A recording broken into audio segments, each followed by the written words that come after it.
¿Qué es lo que la humanidad necesita? ¿Cuál es el cambio fundamental que tiene que haber en nuestra sociedad? Ese cambio puede ser trascendental en los seres o a nivel individual. ¿Cuál es el papel de la sociedad teosófica para contribuir a este cambio? ¿No es acaso terminar para siempre con los problemas tan graves como la desigualdad, la explotación, la crueldad y la inseguridad? Si la sociedad teosófica tiene una fuerza benéfica en este mundo, hemos de ver en qué consiste nuestra labor. Deberíamos tenerlo muy claro y no distraernos por cosas banales y llegar a lo que realmente importa en este mundo. Deberíamos tratar de ver la cuestión muy claramente desde nuestro corazón.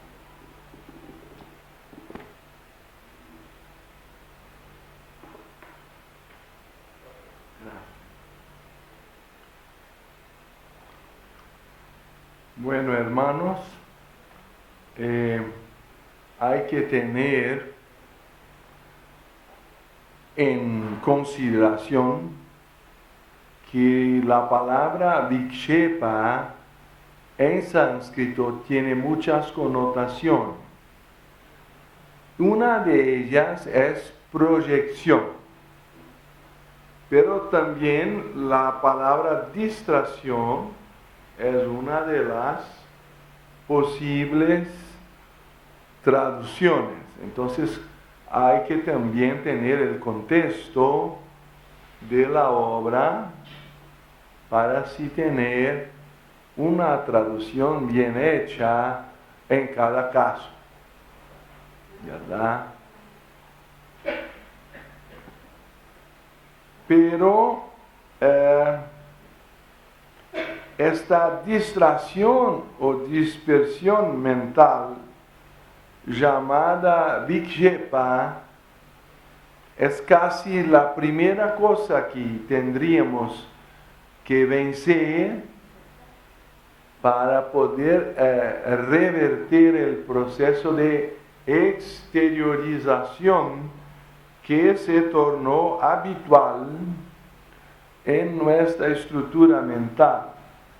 Se dice que mismo en los animales la mente se desarrolla por la influencia del medio ambiente. Entonces, él reacciona, sea por miedo para se proteger, sea por querer atacar si es un animal predador o una presa, no sé si así se dice en español. Y por supuesto, de una manera o de otra, la mente está siempre voltada afuera. Y el trabajo del ser humano de revertir la mente a enfocarse adentro es un desafío muy significativo del proceso evolutivo como un todo. Entonces, un ejemplo que me gustaría dar de este proceso de proyección viene de la física de los espejos. Por supuesto, todos acá estudiaran en los ensinos fundamentales estas nociones básicas de reflexión virtual o imagen virtual, como es llamado en la física. Y yo, cuando me voy a afeitar al día, por la mañana, necesito, o sería mejor tener un buen espejo para hacerlo, que no se quede uno todo ensanguentado, como decía un amigo mío, que era una tentativa fracasada de suicidio. Estaba uno todo después de afeitarse. Pero, ¿verdad? Que cuando nos miramos al espejo, encontramos nuestra imagen adentro de la pared, ¿verdad? Entonces, si yo no tuviera este conocimiento e iba a usar un instrumento para alcanzarlo, con, no sé si cómo se llama, una picareta acá, o aquel, sí, debe ser eso. Se abre cualquier cosa, pero iba a entrar en el departamento del vecino. A la señora esa es muy sensible, sería un escándalo. Entonces, no voy a intentar ingresar en busca de una imagen que no existe. Es virtual.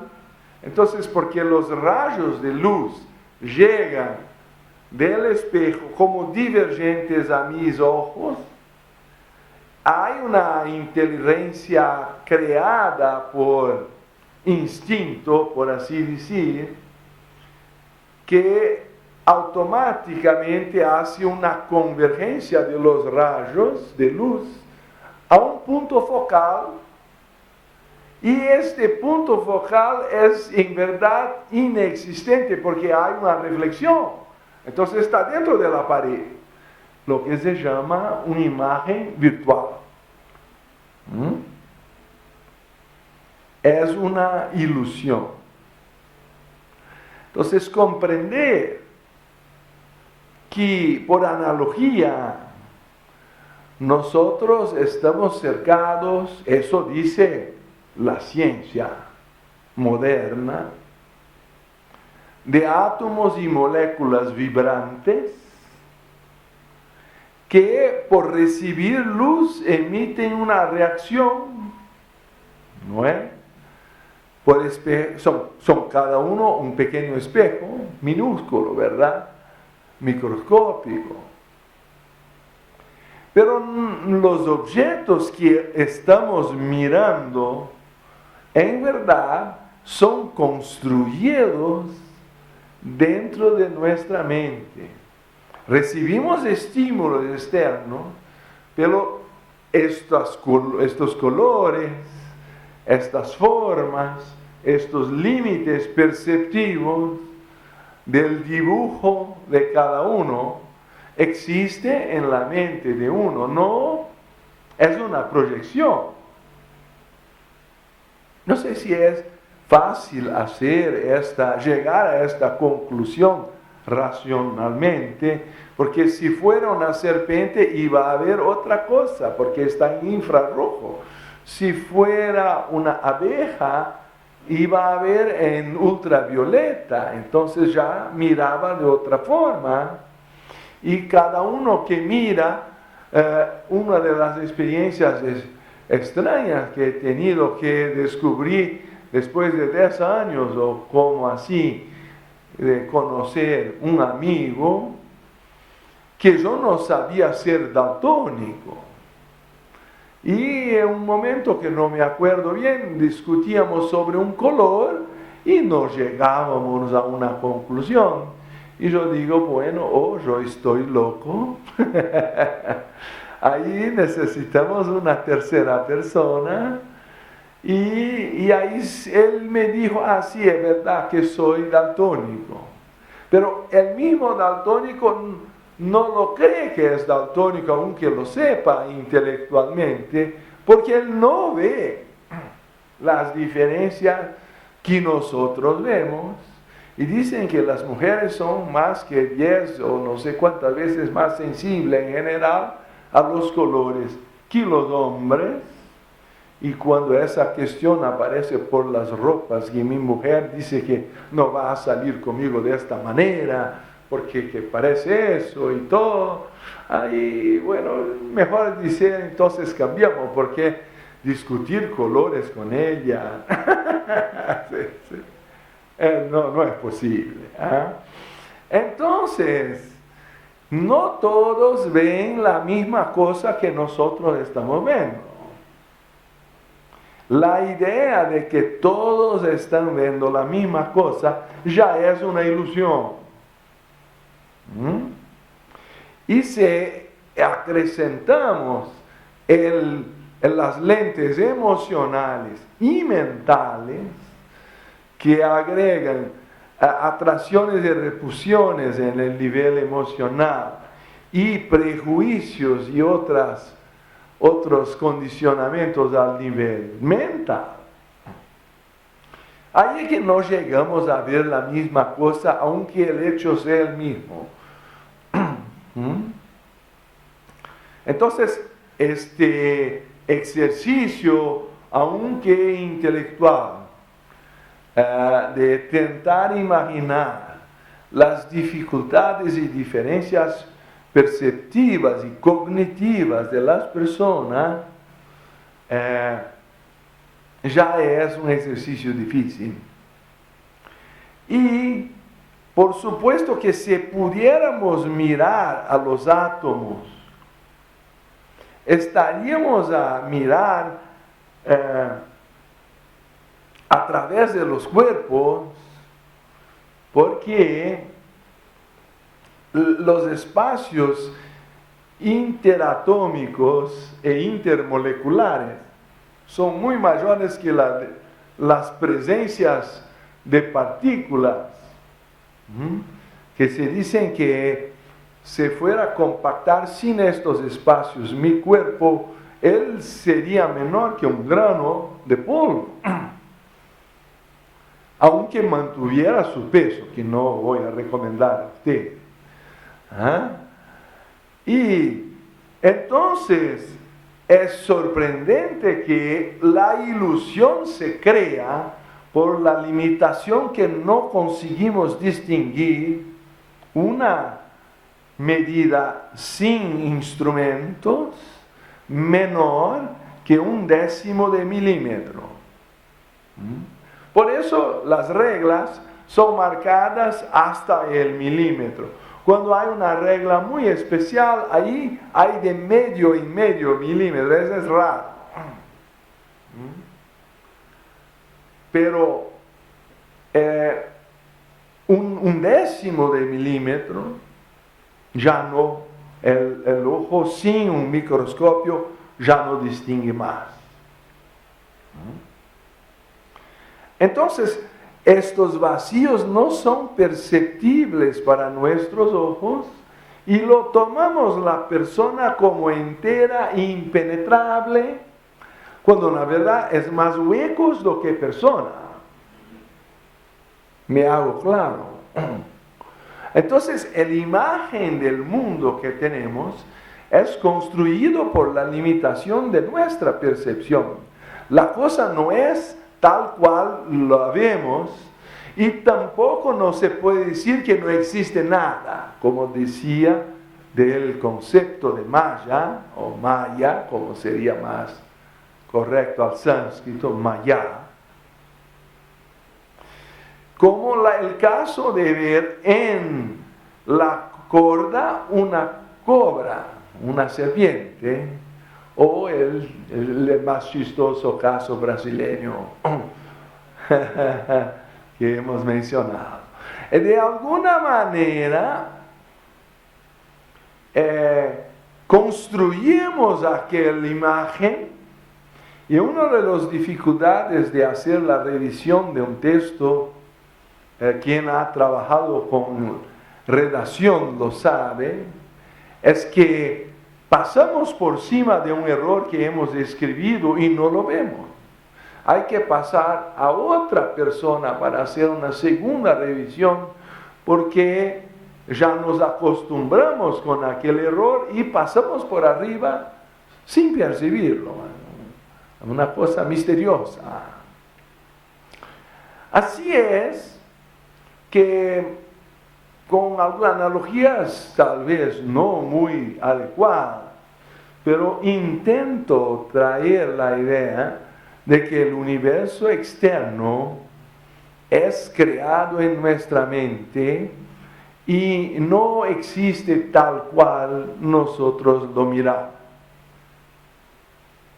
Entonces, si este punto inicial es comprendido, entonces podemos entender que todo el universo es un océano de luz con diferentes grados de densificación.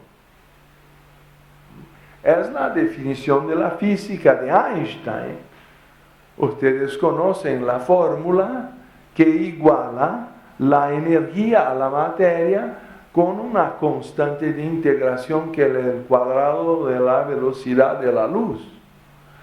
Y esto indica la mutua conversibilidad de la energía y la materia.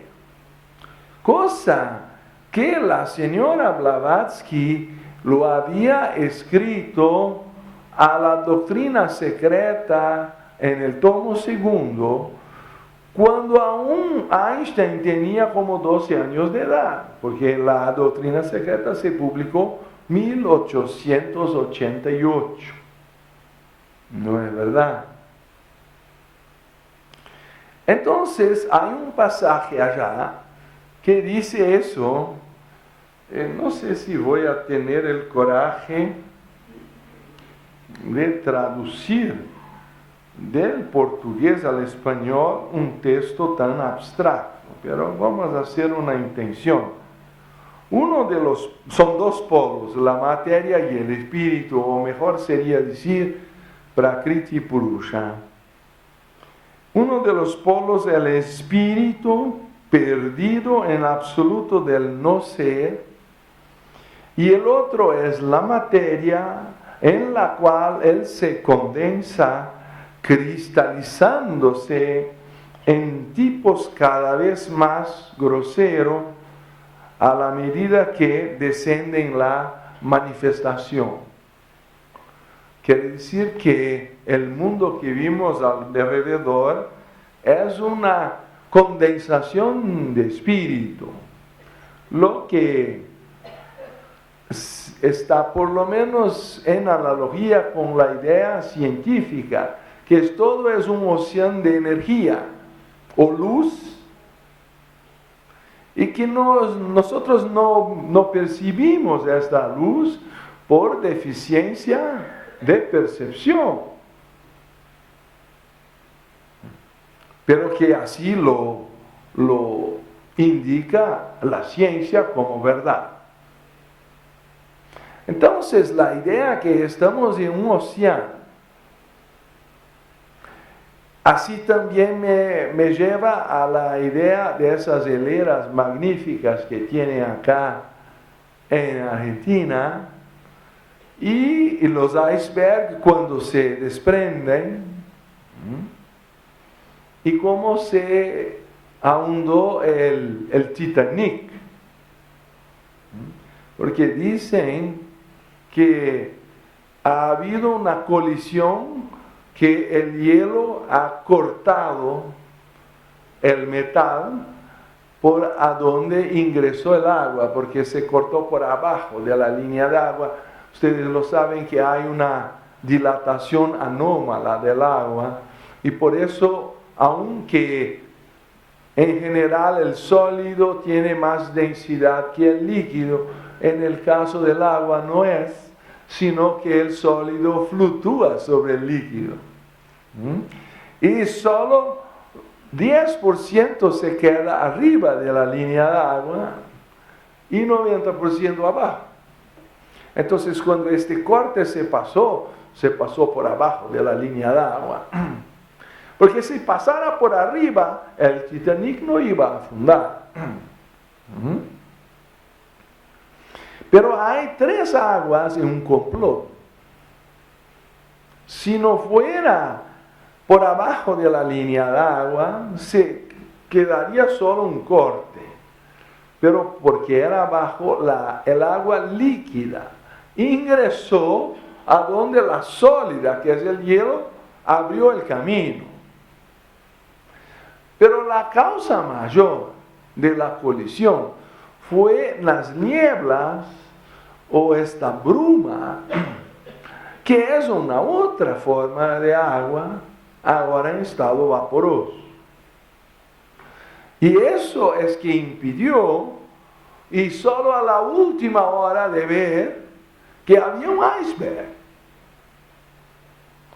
Entonces, si no fuera este complot de las tres aguas, no sí tendría tal vez ahondado este gran navío, ¿no? Pero más que eso, la causa fundamental fue, al que parece, una actitud de soberbia, porque el capitán se puso a la velocidad máxima las máquinas y se fue a dormir. Y eso es una cosa de Neptuno. Increíble. Se fue a dormir y dejó las aguas a la velocidad máxima. Entregue ahí una fiesta ciega. Y ahí la consecuencia todos conocen. Así si tomamos el agua sólido como nuestro cuerpo físico, el líquido como el alma y el vapor como el espíritu, tenemos una analogía de que los tres son una unidad esencial, pero que tienen distintas propiedades y no actúan o tienen efectos iguales y tienen distintas necesidades. Entonces el espacio es un gran problema para el sólido, pero para el vapor, por las leyes de expansión, eso casi desaparece. Y él está casi omnipresente. Entonces esas propiedades de que el espíritu no tiene los límites que el cuerpo lo tiene, por esta analogía se puede mejor entender la idea teosófica de que el universo, como Platón lo decía, empieza por el mundo de las ideas, del demiurgo, y como si fuera una forma, a donde las formas, si era una forma esférica, vamos a tener una esfera de hielo. Pero si era un cilindro, vamos a tener una forma cilíndrica.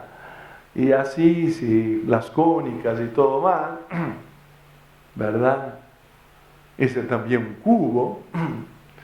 Porque estas formas son transitorias, temporarias, y van a retornar a la condición original, aunque sea una montaña, un iceberg, literalmente una montaña de hielo.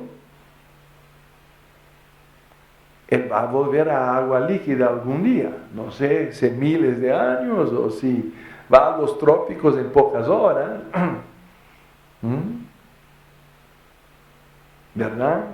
Entonces, nuestro cuerpo parece estar estable en una forma, pero no percibimos que a cada día se cambian células, se cambian moléculas, se cambian átomos, y estamos no solamente a la muerte, sino que hay una progresión cuando la muerte llega por vejez, porque a veces no pasa eso. Yo estaba invitado en un congreso de calidad de vida de tercera edad en Brasil. Y yo me presenté entonces al horario, pero como era Brasil, estaba desplazado una plática entera. Entonces me senté porque no tenía para dónde ir y también no iba a correr el riesgo de salir para volver fuera del horario. Y lo asistí a la plática de un médico experiente que hablaba sobre esta temática. Él empezó diciendo así: ¿quién aquí quiere envejecer? ¿Cómo se dice? ¿Envejecer? No. Todos se quedaron revoltados, no querían y todo más. La segunda pregunta de él: Entonces creo que todos acá prefieren morirse.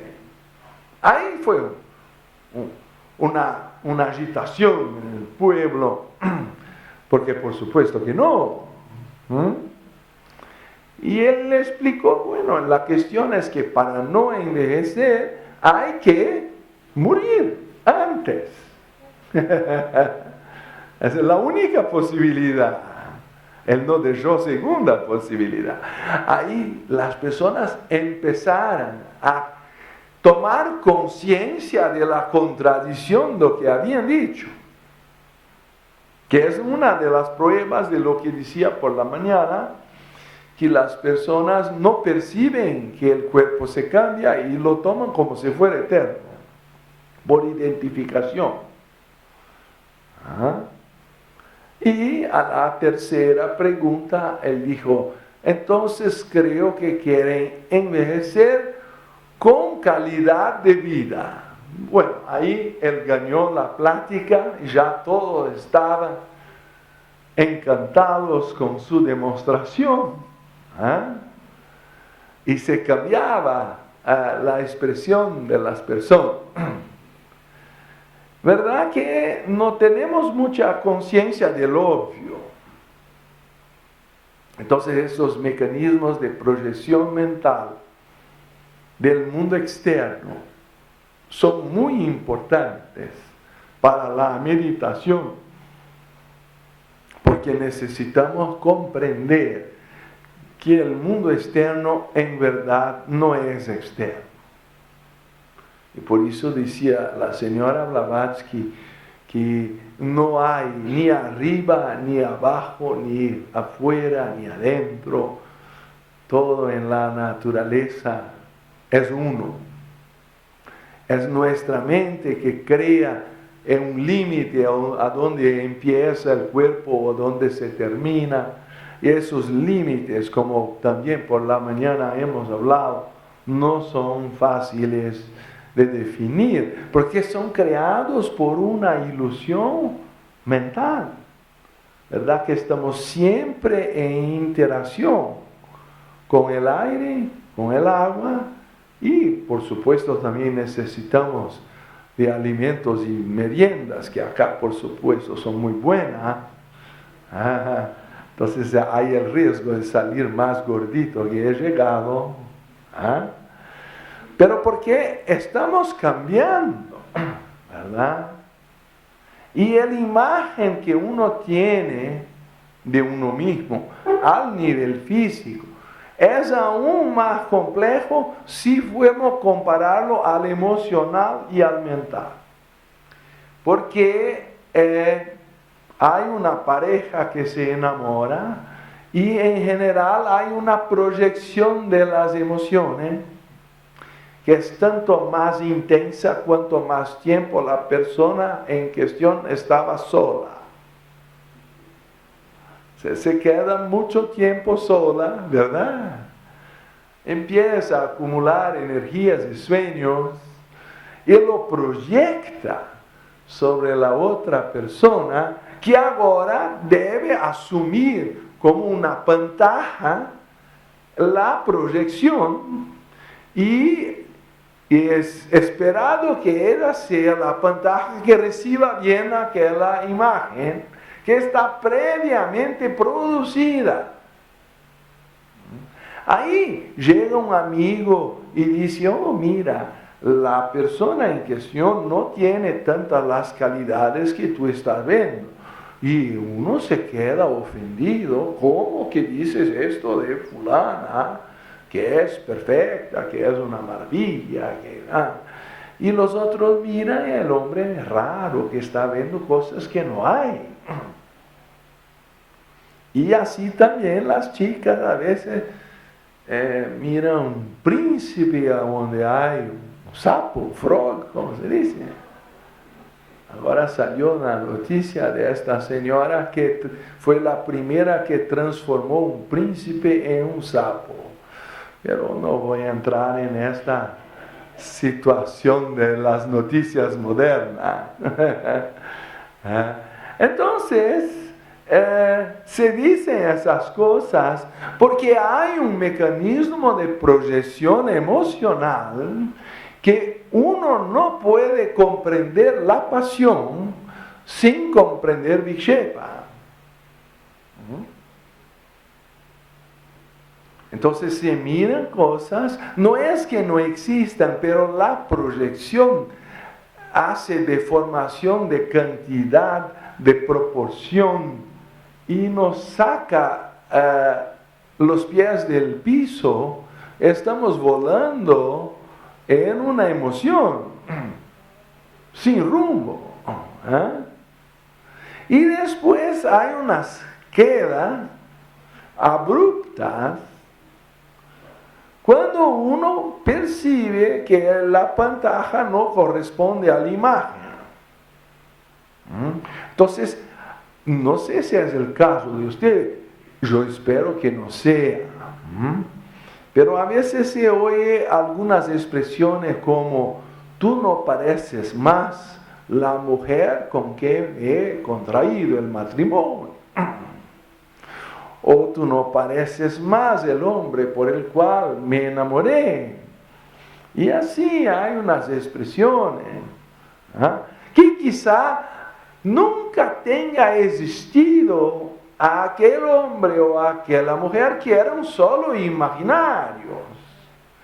Y hay matrimonios que llevan 10 o 20 o más años para descubrir que son dos extraños que no se conocen.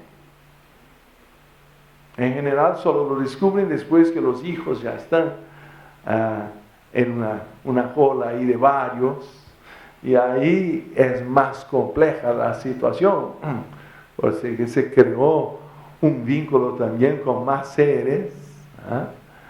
Y cuando los hormonios llevan a empezar sin razonar y hacer un test de compatibilidad, de convivio, ahí pasa lo que todos ya saben. Las caídas del cielo al infierno. Yo tomaba un taxi a San Pablo, y hay una avenida muy importante, histórica, que se llama Avenida Paulista. Y el nombre de los barrios es muy interesante. Yo pregunté, ¿podrías me llevar a la Avenida Paulista? Él dice, pero que ¿a qué altura? Porque hay que comprender que es muy larga y es como el matrimonio. Empieza en el paraíso y termina en la consolación.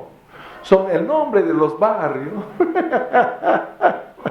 Entonces, filosofía del motorista de taxi en San Pablo. Ahí me ubiqué que quería ir en una cierta altura.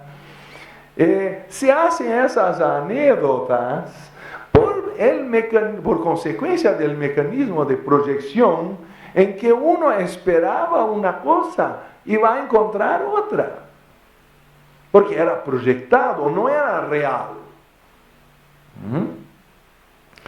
Entonces, yo hacería una especulación que un señor como el Buda o el Cristo tienen lo que decía Krishnamurti, una pasión sin motivo.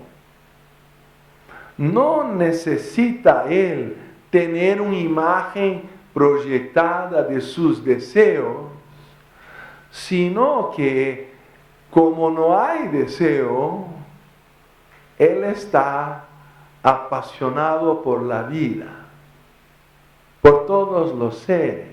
Entonces, imposible a él tener una caída o una decepción, porque como no hay un motivo para la proyección, él mira las cosas como ellas son. Y aún así, porque el mecanismo de proyección está plenamente controlado, entonces la energía creativa que tiene el poder de proyección, ¿no es?, que viene de Brahma, ustedes tal vez lo sepan, que el radical brij da origen a la palabra Brahma. Y brij quiere decir expandir. Entonces el universo es expandido de un poder creativo o creador, que en verdad tenemos en miniatura porque hemos sido hechos a la imagen y semejanza. Pero como decía muy filosóficamente el Padre Orígenes, que la imagen nos ha sido dado, pero la semejanza hay que ser conquistada. Entonces, me encanta percibir que el mecanismo de proyección es el centro de toda la actividad psicológica. Y no por acaso este señor Jung ha puesto el self después del complejo de animus anima, que es la proyección del masculino y femenino en la psique humana. Entonces, solo después de trascender estas proyecciones es que el verdadero ser puede ser conocido.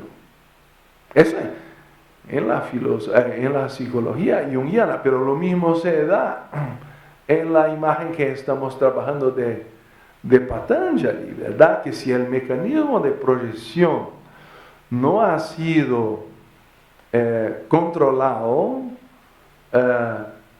nosotros no podemos conocer la realidad. Y más que eso, que somos nosotros que creamos toda la película de la vida. Y hay un tema que vamos a tomar por la muerte después, es que los estados post-mortem son estados en que nosotros somos los directores de nuestra propia película.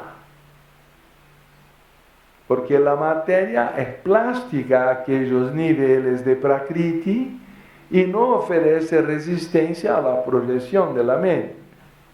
Pero cuando estamos acá en el mundo llamado material o sólido, ahí la materia no es tan plástica como ya lo saben, y la intención de la mente no recibe respuesta rápida o a veces no hay tiempo, y entonces se va a morir sin conseguir cambiar las circunstancias. Entonces es muy importante comprender el mecanismo de Vikshepa o de la proyección, porque él es el relacionado al deseo. Y es la causa de la distracción de la mente. Y por supuesto que entonces no conseguiremos meditar, porque la mente está en busca de placeres o huyendo de dolores. Y ahí ya no se fija en el punto que teníamos escogido para focar la atención, ¿verdad? Entonces me parece muy extraordinario que vivimos como si los hechos fueran tal cual los vemos, pero hay una carga tremenda de limitación física y de proyección emocional y mental en la percepción que ni siquiera lo percibimos cuán iludidos estamos. Y a veces hablando con otra persona hay diferencias de opinión, por supuesto, porque miran el mundo con otras lentes y no pueden ver lo mismo que nosotros. Entonces, esta es una reflexión preliminaria de este mecanismo de proyección. Y el señor Patanjali, en el Sutra 2.15, va a decir que uno de los sufrimientos de la vida, una de las miserias, es que la velocidad de producir deseos en la mente accionada por los vritis es muy más rápida o está en diferente ritmo. En inglés se dice dismatch o out of timing, no encaja con la velocidad de la respuesta de los gunas, que son las calidades de la materia o prakriti. Entonces, si la mente produce más deseos, o mejor, en mayor velocidad de lo que la materia consigue responder a esta solicitud mental, va a haber ese mismatch, ese desencuentro, que se llama en sánscrito guna vritti viroda. No sé si es una palabra muy compleja, pero el concepto es que deseamos mucho una cosa, ¿qué va a pasar? Estamos atrayéndola a nuestra dirección, ¿verdad? Pero el tiempo que va a llevar para ella llegar a estar disponible a nosotros es proporcional a karmas y otras cosas que involucran condiciones favorables o desfavorables. Pero un día llegará si la perseverancia prosigue. Y así que tal vez han tenido la experiencia, principalmente los que tienen más experiencia acá, que pasan 10, 20 años y cuando ya olvidábamos un deseo, viene su satisfacción, o por lo menos su disponibilidad, y ahí ya no queremos más. Aquí lo he mirado como un obstáculo, no, porque viene esa cosa ahora, y será que no se acuerda que ha deseado aquello. Entonces en Brasil se dice que hay que cuidar mucho de lo que se desea, porque puede tornarse realidad. ¿Ah? Y así que ponemos en fuerza, en movimiento con la mente y el deseo, fuerzas de la naturaleza que atraen a nosotros las cosas que deseamos. Y ahí quiero decir también personas y pensamientos y todo. Y como bien decía Krishnamurti, la vida es relación con cosas, personas y ideas. Y estos son los 3 niveles del alma encarnada, o como llamamos el físico, astral y mental. ¿Ah? Entonces, si estamos atrayendo a esas condiciones y no percibimos que ya tenemos ahora otros deseos proyectados, ¿qué va a pasar? Que cuando llegan los objetos deseados, ya la mente no los quiere. Entonces, a los 10 años de edad, que yo tenía mucha fixación en fútbol y recibí aquella pelota de cuero oficial, me sentí muy importante y quizá quisiera tener 10 o 20, hacer una colección.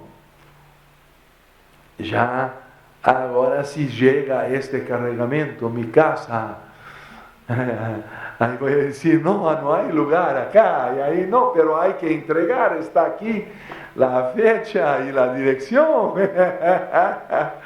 Y así llegan cosas a nuestra vida que hemos deseado, que no queremos más, pero que ahora llegan, y ahí hay que hacer algo.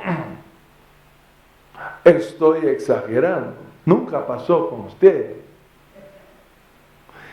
Y No raro en matrimonio cuando uno quiere, el otro no quiere. Y ahí cuando el otro lo quiere, ahí el uno es que no quiere. Y se queda una situación muy difícil de explicar desde el punto de vista racional. Y podrían ser muy felices, pero están en un mismatch. Están desencontrados. Aunque quieran las mismas cosas, no las quieren en el mismo tiempo. Explicar eso no es tan sencillo. Y por eso voy a ingresar en este sutra ahora por completo. Si están ya con el cinturón abrochado, porque no todos les gusta el Sutra 2.15, que Patanjali lo pone como la causa o justificativa de por qué deberíamos practicar el yoga. El Sutra 2.15 dice: para el que ha desarrollado el discernimiento, viveka, todo es aflicción, debido a los dolores que resultan del cambio, la ansiedad y las tendencias, como también debido a los conflictos entre el funcionamiento de las gunas y las modificaciones mentales, que son los vrittis. El último ya lo he explicado. Es este diferente de ritmo entre la mente y la materia, si lo pongo así, simplificadamente. Y el primero también ya hemos hablado ayer, que son los cambios o la transitoriedad de la materia, del cuerpo, de la vejez y todas estas cuestiones que hemos investigado. Los otros dos, que todavía no hablamos, entonces hablamos de Parinama y el concepto Samkhya de Parinamavada, que es la evolución o transformación sucesiva de cambios. Ahí se ingresa la idea de un significado, una finalidad de la vida que vamos a tomar en otras pláticas a estos días. Pero para mirar que no son casuales o arbitrarias estas modificaciones o estos cambios, sino que la idea de Ishvara, que hay una inteligencia por detrás de todo el proceso de manifestación del universo, y que, como dice Blavatsky en el prefacio de la doctrina secreta, que él dijo que este libro fue escrito para demostrar que el universo no es un aglomerado fortuito de átomos.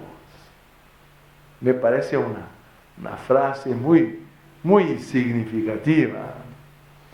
Entonces, hay tres expresiones, la última, la cuarta, ya hemos tratado, Gunavritti Viroda, pero las tres anteriores, Parinama es el cambio, la mudanza, Tapas es la ansiedad, y Samskara acá es utilizado como, no sé si existe habituación en español, tendencia a crear hábitos. Ahí también en portugués no tenemos cómo traducir el término sánscrito. Y todavía eso se puede explicar con alguna sencillez. Si es verdad, o tomamos por hipótesis, que cada pensamiento cruza el cerebro por un circuito neuronal, y ahí tenemos hermanos de la área electrónica que lo mejor lo comprenden. Si comparamos el cerebro, como hace la ciencia, que es materialista en general, con un circuito electrónico,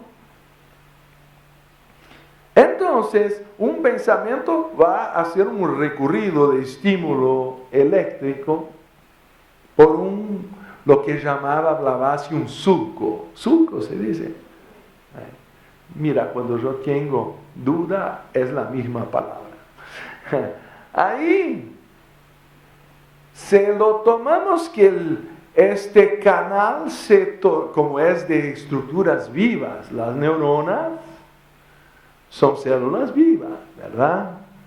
Ellas se van a estimular y se desarrollar más que las otras que no han sido igualmente estimuladas.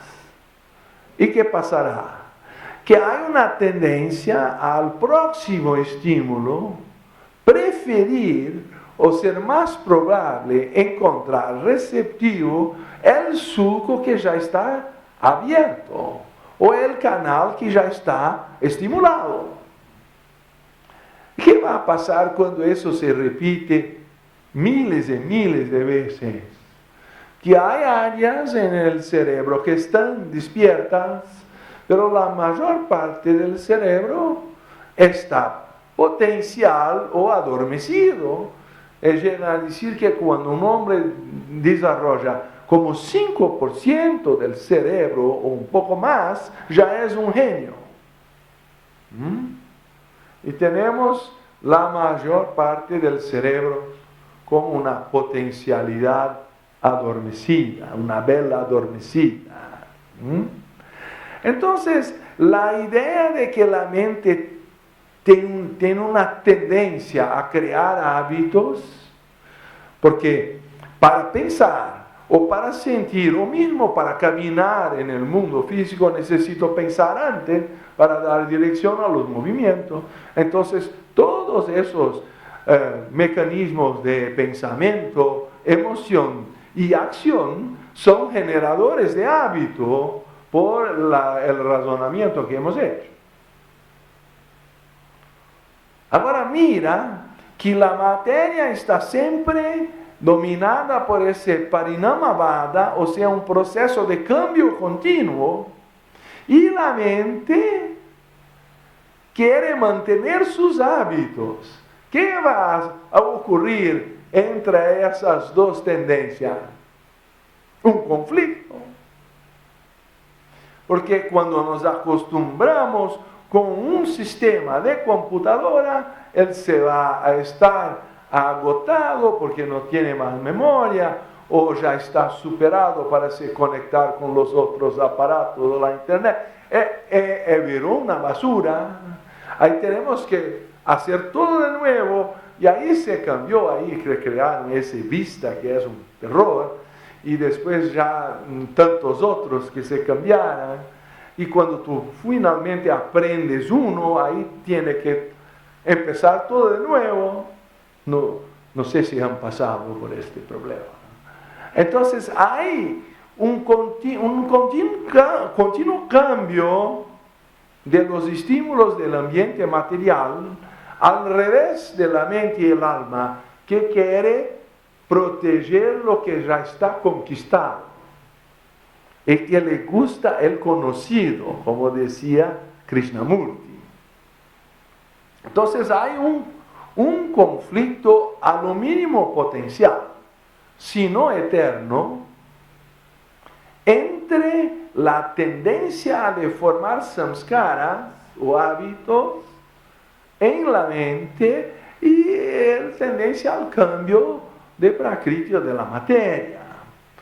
Lo que, para ser más sencillo, implica que no hay posibilidad de plena felicidad si uno no controla la mente. Eso debería ser obvio. Pero hay una cosa más grave. Se llama tapas o ansiedad. Porque la mente tiene capacidad de anticipar por imaginación lo que va a pasar. Ela ya prevé o anticipa un sufrimiento que todavía no ha llegado. Entonces ya no bastará todos los problemas de mismatch, de falta de ritmo, de incompatibilidad entre las demandas de la materia y del espíritu. Aún tenemos la mente a crear problemas anticipadamente, que son la causa de la ansiedad y que llevada a las últimas condiciones de acumulación pueden llegar a depresión o al suicidio con el completo descontrol de todo este sistema. ¿Y qué dice entonces Patanjali? Voy a leer por la segunda vez, quizá ahora lo comprendamos mejor, el Sutra 2.15. Para el que ha desarrollado el discernimiento, la visión clara, todo es aflicción, debido a los dolores que resultan del cambio, la ansiedad y las tendencias, como también debido a los conflictos entre el funcionamiento de los gunas de la materia y de las modificaciones de la mente o mentales, de los gunas de los vritis. Entonces son los 4 motivos por el cual Patanjali está a nos decir que tenemos que dominar la mente. Y todos sus mecanismos de proyección.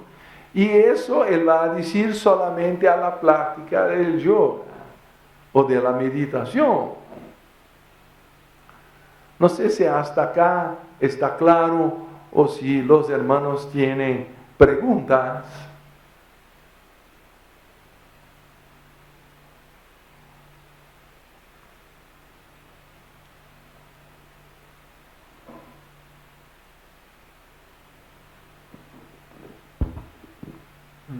¿Puede dar un ejemplo para explicar cómo es que las gunas o sus propiedades o principios no funcionan o se alteran o no van en concordancia con los cambios de la mente? Bueno, la idea fundamental de los gunas es que hay 3. Son calidades de la filosofía Samkhya en la naturaleza, que en general traducimos como materia, pero verdad que es una materia también emocional y mental, no solo física. La más densa y estable se llama tamas y es generalmente traducida por inercia. Es una tendencia a no querer el cambio o a mantenerse a donde se está. La otra, que representa una naturaleza casi opuesta a esta, se llama rajas. Quiere decir, en general se traduce por actividad o movimiento. Dicen que en la filosofía Samkhya, no sé si saben que hay 6 escuelas de filosofía clásicas en India: Nyaya, Vaisheshika, Samkhya, Yoga, Mimamsa y Vedanta. Cada una tiene un punto de vista distinto. La expresión darshana, que denomina las escuelas, viene del sánscrito drish, que quiere decir ver. Entonces, darshana es punto de vista. Y lo interesante es que los hindúes no entran en conflicto porque uno le gusta el Sankhya dualista y el otro le gusta el Advaita Vedanta monista. No están a decir, no, tú estás errado, yo estoy cierto. Ellos lo entienden como diferentes puntos de vista descriptivos de la misma realidad. Entonces, eso en sí mismo ya es una clase de intercambio entre religiones y filosofía, como ejemplo de convivio sin violencia a la humanidad, porque ellos perciben que toda filosofía tiene limitación y hace una analogía para explicar lo que trasciende la mente, y por tanto lo saben que todas las descripciones son limitadas y no expresan la plena realidad. Como decía también Krishnamurti, que la palabra no es la cosa. Entonces, un ejemplo, se puede pegar un pedacito de papel y escribir la palabra huevo y poner a la cabeza y creo nada va a pasar. Pero si pongo el huevo y lo presiono, va a escurrir todo, se va a quebrar la cáscara. Entonces, la palabra, por supuesto, no es la cosa. Pero lo percibimos en el ejemplo exagerado que lo he puesto. Pero cuando construimos un edificio de palabras, que es una escuela filosófica, ahí lo miramos como si fuera perfecto y ahí ya está la verdad. Pero aún es un edificio de palabras, él es simbólico, nunca será la realidad. No estoy diciendo que la escuela de filosofía no sea útil para dar dirección a la navegación de la vida, pero no debemos tener la idea que ya lo sabemos, como algunos dicen que ya conocen la teosofía. Entonces eso es una tragedia. Porque eso, a lo mejor si fuera verdad, conoce el símbolo. Si fuera verdad. Yo estaba en Estados Unidos y la familia se fue a Orlando para mirar a Disney World. Y me pusieron a manejar una van. Y teníamos 7 personas. Y aún me dieron un GPS que hablaba en portugués de Portugal, que denominamos de Fátima, porque tenía no sé si voy a conseguir explicar la diferencia de acentuación que hay del portugués europeo y del portugués de Brasil, que es americano, ¿no? Entonces, hacíamos broma que era el 8º pasajero, el alien. Pero ella me decía, va por tal calle y tome la derecha. Ahí yo entraba por la calle y había unas obras, estaba cercado de obstáculos, no estaba disponible la calle. Y ahí yo tenía que me retirar y ella no corrigía y yo no conseguía más entrar, porque el mapa de su memoria no estaba actualizado. Entonces, estos símbolos que son rígidos pueden nos poner en una situación sin solución. Y ahí teníamos que hacer un recorrido. Claro que yo era la persona culpable de no saber. Pero mira, yo soy un extranjero, ¿cómo voy a saber? Y esta Fátima acá nos mandar a lugares imposibles. Aquí estamos a reír, ¿verdad? Pero en Río de Janeiro se han morido personas porque estos GPS pasa por dentro de algunas zonas de criminalidad que no se puede, solo porque es el camino más corto. ¿Ah? Y sí, entran en la Rocinha, eso y aquello, y hacen que es turismo y no llegan al otro lado, se van a morir. ¿Ah? Entonces no es solo pegar una línea recta. Así que las descripciones pueden nos llevar a situaciones peligrosas porque no tenemos la verdadera experiencia. Entonces la descripción dice que el tamas es estable, que rajas, que está más relacionado al deseo y a la creación de la vida, es inestable o está en continuo movimiento. Y el sattva, que es el tercer guna, es el ritmo, que es una combinación armoniosa de los dos anteriores. Y la filosofía del Samkhya y de la yoga que lo adapta y adopta también, lo toma como necesario tornar nuestra vibración sátvica por el físico, emocional y mental. Lo que quiere decir que deberíamos tener una dieta por lo menos vegetariana, y de músicas y libros que fueran también sáttvicos, porque algunos hay que tienen una dieta física, pero lo emocional todavía quieren músicas rajásicas o a veces tamásicas. Aquello tum, tum, tum, tum. Aquello va a hacer el Beethoven virar a la tumba y lo llaman de música, pero no. Entonces, hay categorías vibratorias en el nivel físico, en el nivel emocional y en el nivel mental, y si los tres no están alineados con sattva o en nivel sáttvico a cada plan, no vamos a conseguir lograr la verdadera meditación. Entonces hay un entrenamiento integrado. Y como la naturaleza, dice la tradición Samkhya, viene a la manifestación por un desequilibrio de estos tres gunas, que cuando están equilibrados el universo se disuelve, es pralaya,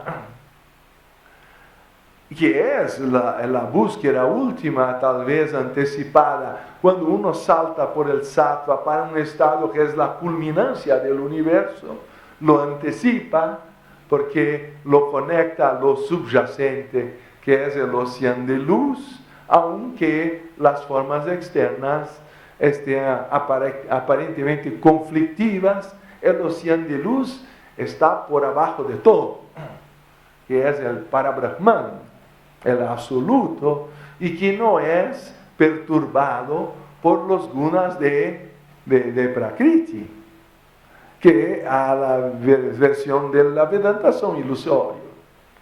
Entonces surge una cuestión interesante. ¿Cómo? Nadie me ha preguntado, entonces voy a hacer la pregunta a mí mismo, para sacar el sueño de todos nosotros. ¿Cómo es posible que el ser que es perfecto se quede en maya o en ilusión, o va a perder su propia percepción? ¿O de dónde surge la ignorancia fundamental o espiritual? Y ahí dicen en sánscrito que es un atiprashna, es una cuestión última. Ya el intelecto no lo alcanza. Hay que, por la iluminación, trascender a la mente o las lentes de la mente, porque el problema está más allá. Está en la luz que lo proyecta. Entonces yo tengo que controlar la mente para responder a estas preguntas. No son de la superficie del intelecto que puede dar cualquier respuesta lógica. No es lógico comprender por qué Dios creó el mundo o por qué estamos involucrados en la materia de un punto de vista causal. Podemos explicar que hay una evolución en proceso. Eso se explica, pero es una explicación. La origen del maya, del maya o de la ilusión es tan honda que tenemos que nos iluminar para responder. Entonces, este problema de por qué los gunas están en movimiento son la esencia del universo manifestado. Entonces, al último punto, no se puede responder por qué están en movimiento los gunas. Pero se puede describir cómo es este movimiento. No sé si eso por lo menos lo he conseguido responder. Entonces, por ejemplo, el núcleo atómico es más damásico, el átomo es como si fuera más rajásico, porque está en continua, el electrón está en continuo movimiento, pero el ritmo que los impone y mantiene es estático. ¿Ah? Entonces es una pequeña reducción a un microuniverso y lo mismo, no todos perciben que las leyes de velocidades aerolares de la física ya establecidas por Kepler casi en la salida de la Edad Media, nos dicen que hay un punto de, por ejemplo, alrededor del Sol, la mayor distancia se llama afelio y la menor perihelio. Entonces, si es proporcional al rayo, que es la distancia entre el planeta y el foco de la elipse, porque por ser una elipse no tiene dimensiones iguales, tiene una dimensión menor en un foco y para el otro lado a quedarse mayor, no es un círculo. Entonces, no sé si perciben que si hay una aceleración en el perihelio, porque disminuye el rayo, y hay una menor o de una desaceleración en el punto del afelio, hay ritmo pulsante en la gira de un planeta alrededor del Sol, como si fuera un corazón. ¿Ah? Y son varios planetas al mismo tiempo pulsando. Es más que un reloj, es un organismo vivo. Eso va a nos llevar a la astrología y otras cosas, pero estoy intentando explicar los tres gunas en el proceso de manifestación. Bueno, entonces yo creo que sería la hora de dar un intervalo. ¿Así? Está bien.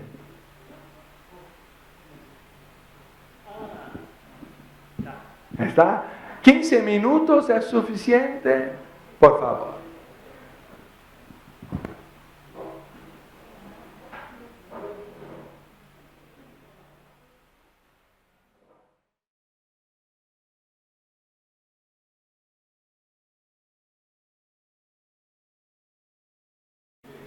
¿Estamos?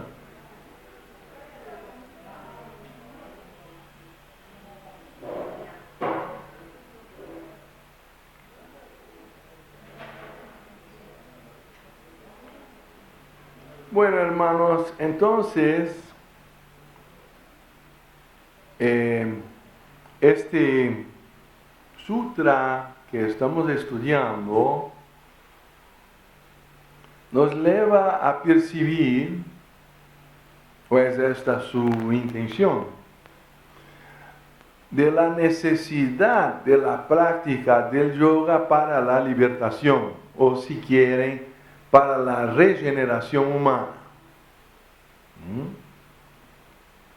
Si está claro la necesidad, entonces tenemos fuerza para hacer el cambio que es demandado. Y los que a veces son muy entusiasmados y empiezan con mucha intensidad, pero quieren resultados muy rápidos, en general quedan en decepción y abandonan todo después de poco tiempo. Por eso, un sutra que podría parecer negativo o pesimista es sucedido por otro que es optimista. Y dice el 2.16. Vamos a leerlo en español. el sufrimiento, o aquí se tradució la aflicción. La aflicción que aún no ha llegado puede y debe ser evitada. Entonces tenemos una posibilidad de escapar de los karmas que todavía no se tornaron maduros. Si al tiempo lo conseguimos interponer otra fuerza que pueda entonces neutralizar la primera, llegando a una armonía. Esto es el tema de nuestra plática en Avenida Mitre, ¿no? A martes a la noche. Mañana, ¿verdad? Mañana. Ya estoy acá sin percepción del tiempo, casi iluminado acá en Argentina.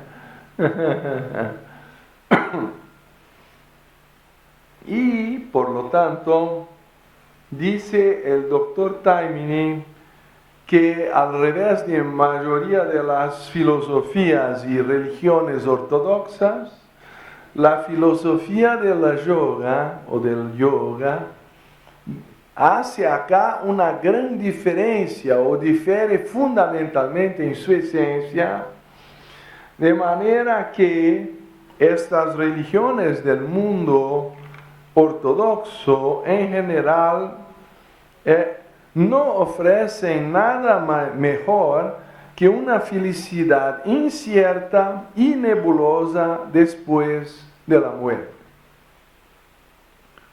Y el yoga dice que en vida uno encuentra la iluminación cuando hace el trabajo necesario. Que también, ¿verdad?, puede tomar más que una vida. Pero si comprendemos el mecanismo de la proyección, entonces dos cosas son muy importantes, creo. Comprender que el origen del problema es la ignorancia. ¿Qué hace? Nos torna más tolerantes a los errores de los otros y quizá también a los nuestros, lo que facilita la orientación de Jesucristo en favor del perdón. Y como él decía al ser torturado ahí, Padre,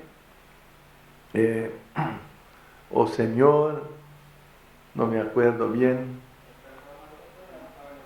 Eso, perdónalos porque no saben lo que hacen. Aunque él estaba en sufrimiento, él estaba enfocado en la situación de ellos que lo colocaban en esa situación y iban a sufrir por respuesta y reacción de la ley, y solicitaba perdón a ellos porque él comprendía que no sabían.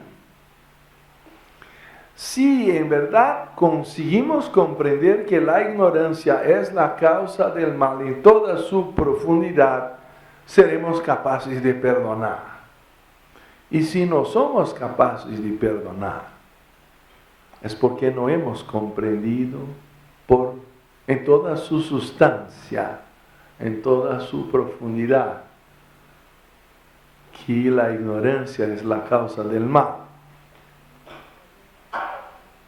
Mismo cuando uno parece así, muy experto, y cree que va a driblar o contornar la ley, en verdad no percibe que va a cosechar consecuencias un poco después. Que no hay como escapar de esta ley universal. ¿Por qué? Porque es un océano de luz. Y en un océano, sí, o un lago, se dice en español, lago, laguna, ¿sí? Si se arroja una piedra, ela no va a afectar solamente las gotículas con las cuales entró en contacto directo, ¿verdad? Sino que hay una distribución en olas de toda la perturbación a todo el lago. Si no lo miramos, es porque va a se quedar cada vez olas más flaquitas y pequeñas hasta que la percepción no las consigue por nuestra limitación percibir, pero no que no sea una distribución completa. Así también yo entiendo que habiendo un principio omnipresente, eterno, sin límites e inmutable, como el sustrato de toda la manifestación y que se queda no manifestado, Él es este océano de luz que es la causa de la ley del karma. Porque aunque visiblemente no se percibe el punto de unión, es este principio omnipresente y silencioso que mantiene el universo a partir de su sustrato, que unifica, es la esencia de la vida una, porque es un océano de luz indiferenciada, y Él mantiene la unidad y distribuye como un lago todas las perturbaciones de las partes al todo, para mantener la unidad del universo. Entonces, para mí, la primera proposición es la causa del karma, la segunda de la reencarnación y la tercera de la evolución, para que aquellos que han leído por lo menos el proemio de la doctrina secreta antes de comprar el plumero. Ahí la señora Blavatsky dice que debemos estudiar el proemio hasta que lo comprendamos y antes de leer el resto de la obra, que no es útil empezar por el principio de leer los 6 volúmenes como si fuera una máquina, porque no va a resultar buena la comprensión. Entonces, la primera parte, o sea, estudiar las 3 proposiciones y las consecuentes leyes de la naturaleza que están implicadas. La más importante, por supuesto, está en la primera, que es el sustrato de la unidad y la causa del karma.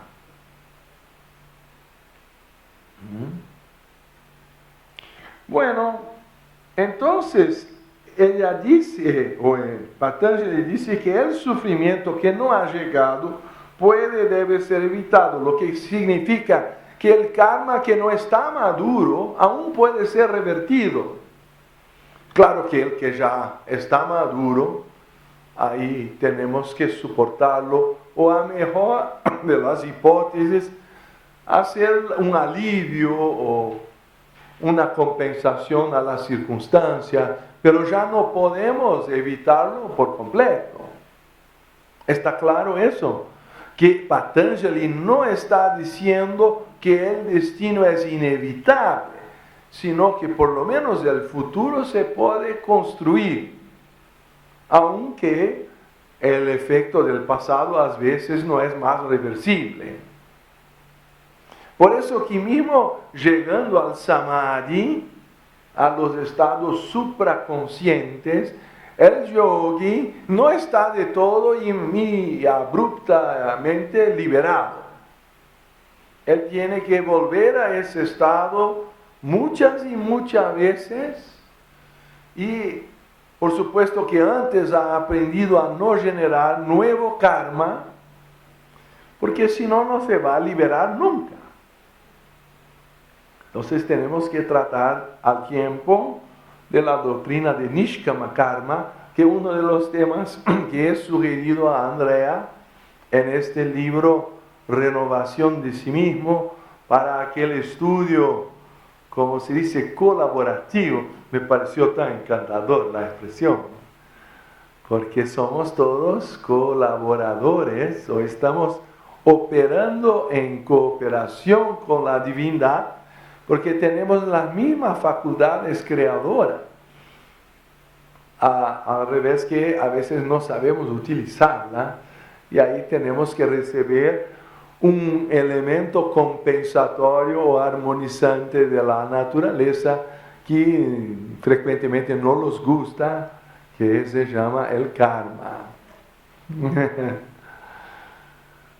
Pero es el propio karma que nos garantiza o nos da la seguridad de que si colocamos en secuencia las acciones necesarias, tenemos una ciencia que lleva a la liberación. Eso es el yoga. El yoga no hace otra cosa sino acelerar por una ordenación disciplinar la creación de acciones que van a generar la iluminación antes del proceso natural que para la mayoría de los seres humanos va a se dar casualmente y por tanto no de manera colaborativa, después de mucho sufrir. Entonces, el 2.16 nos dice que es la percepción de la necesidad de liberación de un sufrimiento que no ha llegado, que nos debe llevar a la práctica del yoga a lo posible cuanto antes, y no hacerlo un proceso de posponerlo, que solo aumenta el dolor. Y así que la causa de aquello, eu começo a ler em português. La causa de lo que debe evitarse es la asociación del conocedor con el conocido, o que sea del vidente con el visto,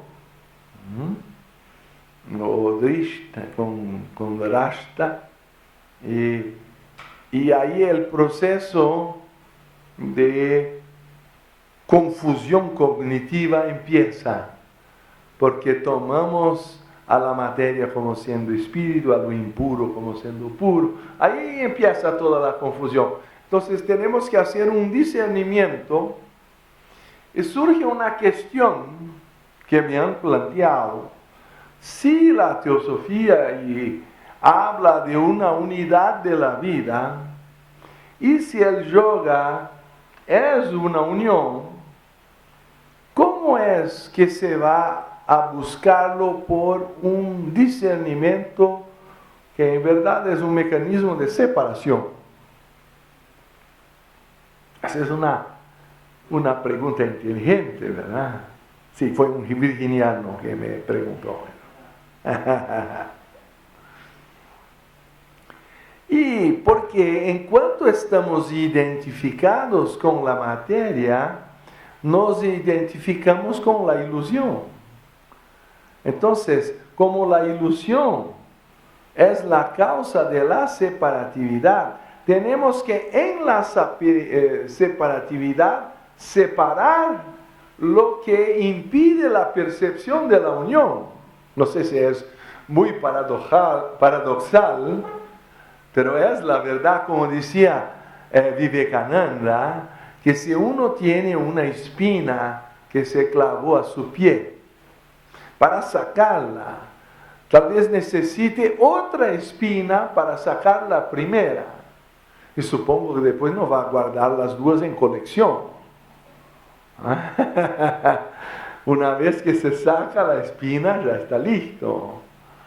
Pero es un artificio mental de discriminación, o como prefiero de discernimiento, para separar lo que es ilusorio, para descubrir lo que es la causa de la unidad.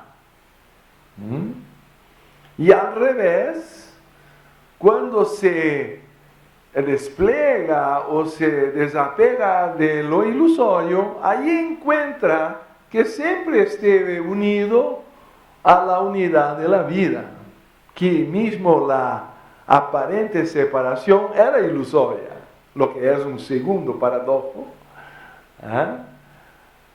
porque uno se va a descubrir que es lo que siempre fue.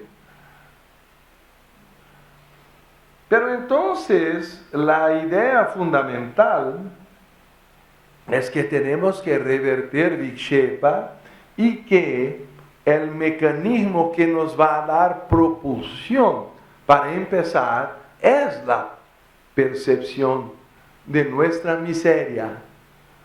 Y por eso el 2.15 dice, para aquellos que, para el que ha desarrollado el discernimiento, todo es aflicción.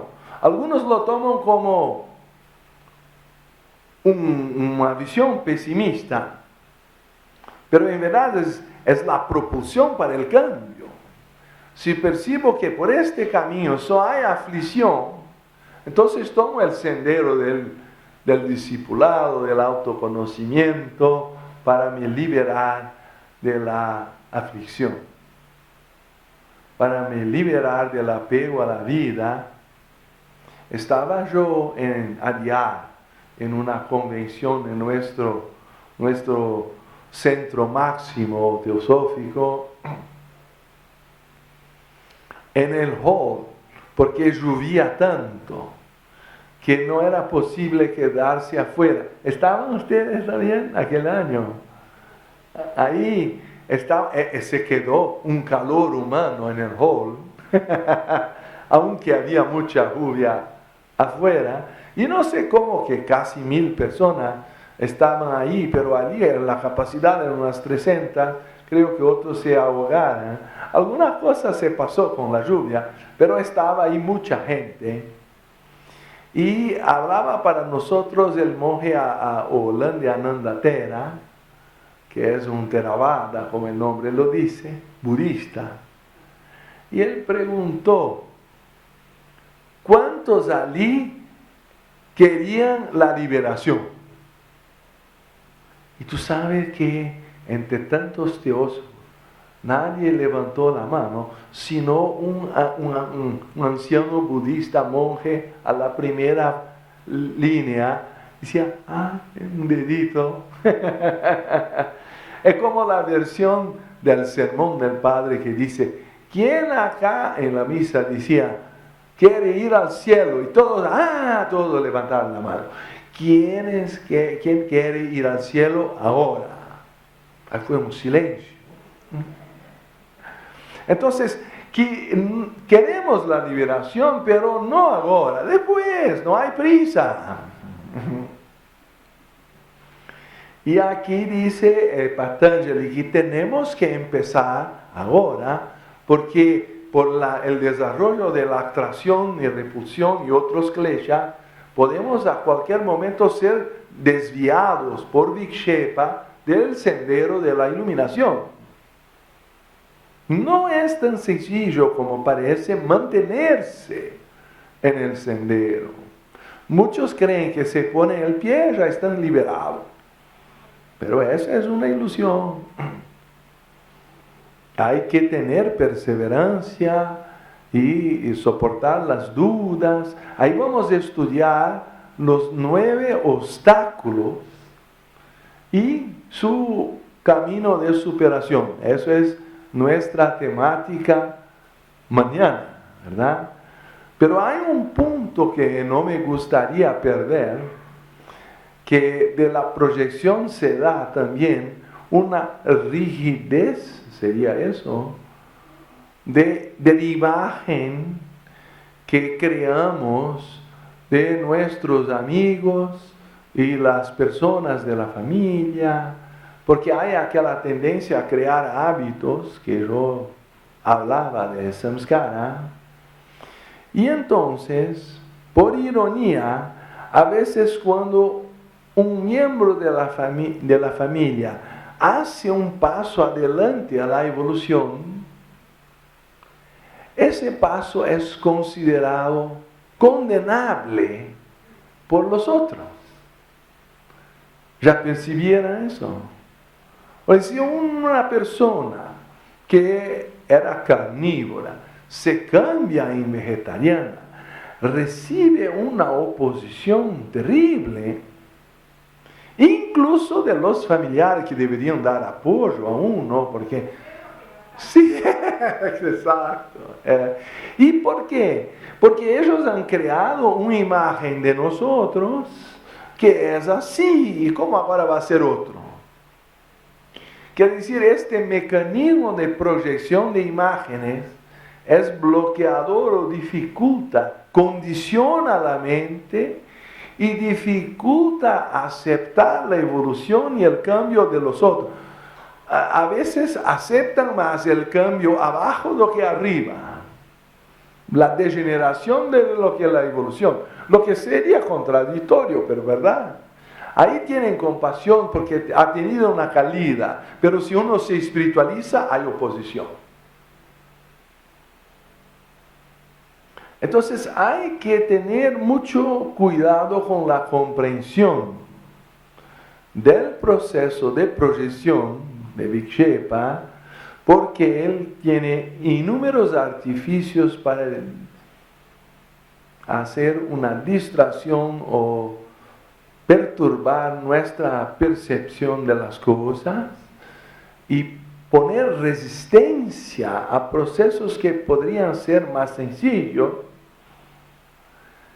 Y nosotros mismos a veces tenemos resistencia con nuestro propio proceso de evolución. Y aunque conscientemente decimos que queremos la liberación, tenemos actitudes contradictorias que están a nos comprobar, si estamos atentos, que hay elementales en nosotros que todavía no lo quieren. Y cuando el discurso mental, intelectual, de decir que quiere una cosa, pasa de un límite de contradicción con el inconsciente de uno, como dicen las cartas de los maestros, puede quedarse loco o puede desarrollar una serie de desvíos de conducta. Entonces, para eso se creó el Kriya Yoga, que hemos hablado, el yoga preliminar, que vamos también a profundizar más mañana, que empieza por 3 puntos, también de alguna manera tal vez relacionados a los guna, para producir un desarrollo equilibrado. ¿Cuál es la altura de un tripé como este? ¿Cómo se llama? Trípode. El español es muy más sonoro. Trípode, muy bien. Entonces, si las piernas no están con la misma dimensión, ¿cuál va a determinar la altura? La más corta. ¿No es?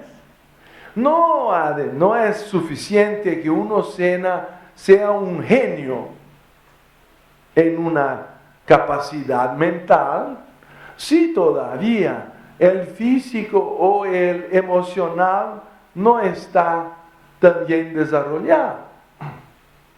Hay que tener, por lo menos al principio, es muy necesario un equilibrio y que se debe mantener a lo posible, porque cada vez que una pierna está muy más desarrollada que las otras, habrá algún conflicto en el proceso evolutivo. Eso. Y cuando los grandes iniciados y yogis sufren una caída, es por eso. No porque sean pequeños, sino porque se quedan demasiado grandes en una línea, pero no desarrollaron el equilibrante compensatorio factor en las otras.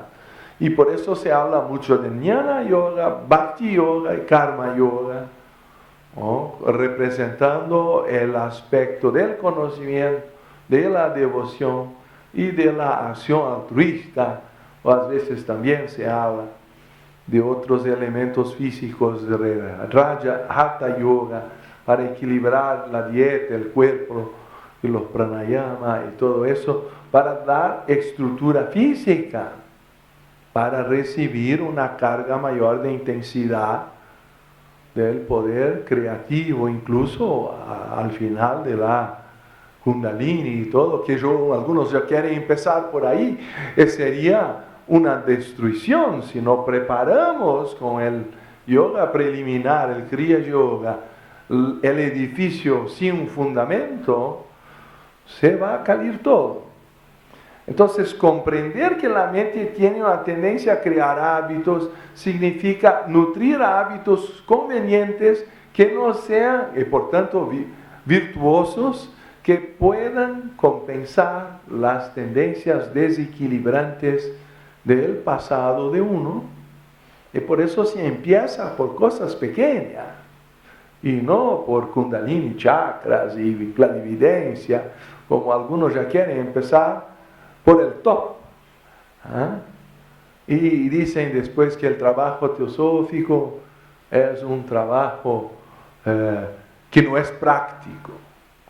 Pero cuando se solicita la práctica mismo de los puntos elementarios y preliminares, ahí dicen que es mucho. ¿Ah? Entonces, a mirar la contradicción de caer, porque hay mucha expectativa. Eso también es una proyección, como vamos a ver, hacen proyección de la vida espiritual, le ponen un objeto como fuera una conquista material, ¿eh? Y no tienen el altruismo para conquistar para los otros. Entonces todo eso está implicado en el mecanismo de proyección de la mente.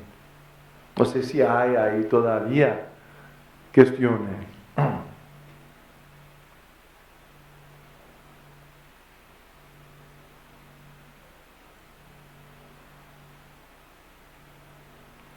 Por lo que yo conozco el ser humano y el horario cerca de la cena, ya hay otras necesidades más interesantes que las preguntas. Hay una.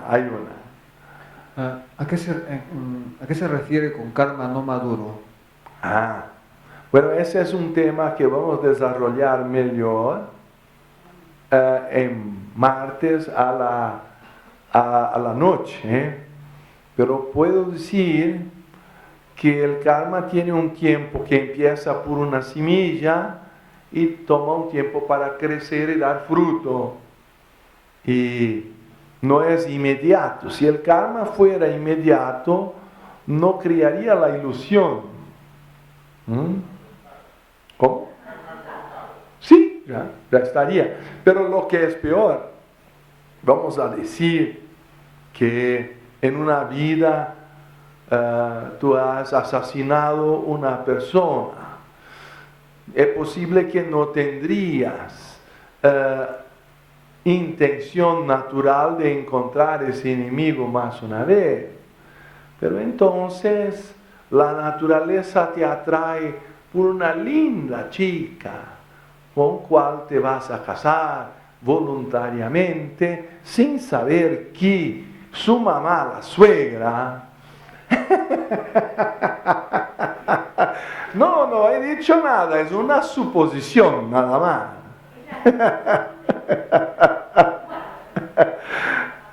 Dejo entonces decir que hay un tiempo de maturación entre el hecho y de sembrar y la cosecha que es posterior. Y a la cosecha solo es posible cuando está maduro el karma. Eso vamos a desarrollar más mañana. Gracias. Entonces, hay una relación directa entre el karma no maduro y las circunstancias de vida. Sí, porque hay una línea casi invisible que va transformando el karma acumulado o sanchita karma en karma maduro o prarabdha karma. Y se agrega un tercer factor que es el kriyamana karma que estamos a crear ahora por nuestra acción actual. Entonces, la composición de fuerzas de esos vectores va a dar el resultante del hecho que va a pasar. Y por eso no está, aunque existe el destino, que sería esta resultante, ella no es rígida porque es una composición de fuerzas que algunas aún están en el alcance del cambio humano. Entonces, si yo agrego una nueva acción, yo puedo desviar la resultante hasta cierto punto, dependiendo de las proporciones de las fuerzas que están se componiendo. Con eso ya no necesitan más ir a martes a Mitre, porque ya la plática está hecha. Tan dispensado. Muchas gracias por vuestra atención.